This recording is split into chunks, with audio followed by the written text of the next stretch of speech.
வணக்கம். நான் டாக்டர் சுச்சீந்திரா, குழந்தையின்மைக்கான சிறப்பு நிபுணர், மிலன் மருத்துவமனை, பெங்களூரு. குழந்தையின்மைக்கான காரணங்களை கண்டறிய என்னென்ன பரிசோதனைகள் தேவைப்படும் என்பதை பற்றி பார்க்கலாம். உலகளவில் 8 to 12% தம்பதியருக்கு குழந்தையின்மை பிரச்சனை உள்ளது. இதில் பார்த்தீங்கன்னா 30% பெண்களுக்கான காரணங்கள்னாலையும் 30% ஆண்களுக்கான காரணங்கள்னாலையும் 30% ஆண் பெண் 2 பேருக்கும் உள்ள காரணங்களாலும் கருத்தரிக்காமல் இருக்கலாம்.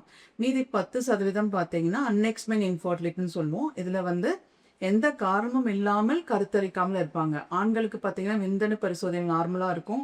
பெண்களுக்கு பார்த்தீங்கன்னா முட்டைப்பையில கருமுட்டை வெடிச்சு வரும், கருக்குழாய் நார்மலாக இருக்கும், கர்ப்பப்பை நார்மலாக இருக்கும், இருந்தும் கருத்தரிக்காமல் இருப்பாங்க.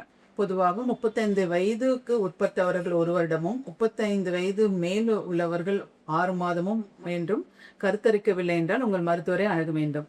மருத்துவர் முதலில் உங்களை டீட்டெயில் ஹிஸ்ட்ரி கேட்பாங்க. உங்கள் மென்ஸ்ட்ரல் ஹிஸ்ட்ரி, அதாவது மாதவிடாய் மாதம் கரெக்டாக வருகிறதா, இல்லை டிலேட் பீரியட்ஸ் தள்ளி தள்ளி போகுதா, இல்லை சீக்கிரம் வருதான்னு கேட்பாங்க. மாதவிடாய் டைமில் வந்து ரத்த போக்கு ஜாஸ்தி இருக்கா இல்லை நார்மலாக இருக்கான்னு கேட்பாங்க. நெக்ஸ்ட் வந்து உங்களோட கணவன் மனைவி உடலுறவு போது ஏதாவது ப்ராப்ளம் இருக்கான்னு கேட்பாங்க. செக்ஷுவல் ஹிஸ்ட்ரின்னு சொல்லிட்டு அதில் ஏதாவது பிரச்சனை இருக்கான்னு பார்ப்பாங்க.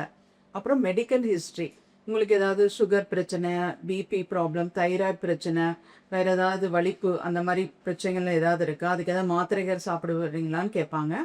மேலும் ஏதாவது அறுவை சிகிச்சை உங்களுக்கு ஏதாவது நடந்திருக்கான்னு கேட்பாங்க. உங்கள் கர்ப்பப்பையில் ஏதாவது கட்டிகள் ஏதாவது எடுத்திருக்காங்களா, இல்லை உங்களுக்கு சினை முட்டை பையில் ஓவரீஸில் வந்து ஏதாவது சிஸ்ட்ன்னு சொல்கிறது ரத்த கட்டி ஏதாவது ரிமூவ் பண்ணியிருக்காங்களான்னு ஹிஸ்ட்ரி கேட்பாங்க.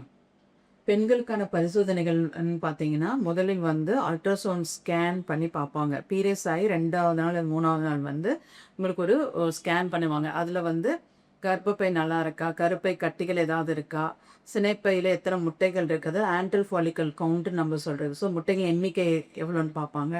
மேலும் ஏதாவது கட்டிகள் ரத்த கட்டின்னு சொல்கிறது எண்டோசிஸ்ட் இல்லாத சிம்பிள் சிஸ்ட்ன்னு சொல்லுவாங்க, வெறும் நீர் போத்துட்டு கட்டிகள் ஏதாவது இருக்கான்னு பார்ப்பாங்க. அடுத்து ஹார்மோன் பரிசோதனைகள் பண்ணணும். இதில் பார்த்தீங்கன்னா ஏஎம்ஹெச், எஃப்எஸ்ஹெச், எல்ஹெச், மேலும் தைராய்டு பரிசோதனை செய்யணும். மேலும் பெண்களுக்கு வந்து கருக்குழாயில் ஏதாவது அடைப்பு இருக்கான்னு வந்து ஒரு ஹெச்எஸ்ஜி, அதாவது ஹிஸ்டோசால்பிங்கோகிராம்ன்ற ஒரு எக்ஸ்ரே டெஸ்ட் எடுத்து பார்ப்பாங்க.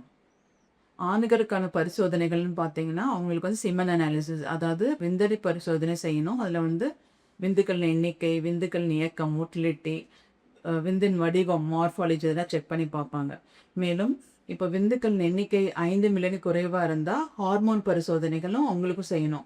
FSH hormone, LH hormone, testosterone, TSH இந்த எல்லா ஹார்மோன் பரிசோதனைகளும் ஆண்களுக்கு பரிந்துரைக்கப்படும். ஆண்களுக்கு விந்துக்களின் எண்ணிக்கை 5 மில்லியனுக்கு குறைவாக இருந்தாலும் அல்லது 0 கவுண்ட் இருந்தாலும் மரபணு பரிசோதனைகள் கேரியோடைப்பிங் அல்லது வைக்ரோமோசோம் மைக்ரோடெலிஷன் பரிந்துரைக்கப்படும்.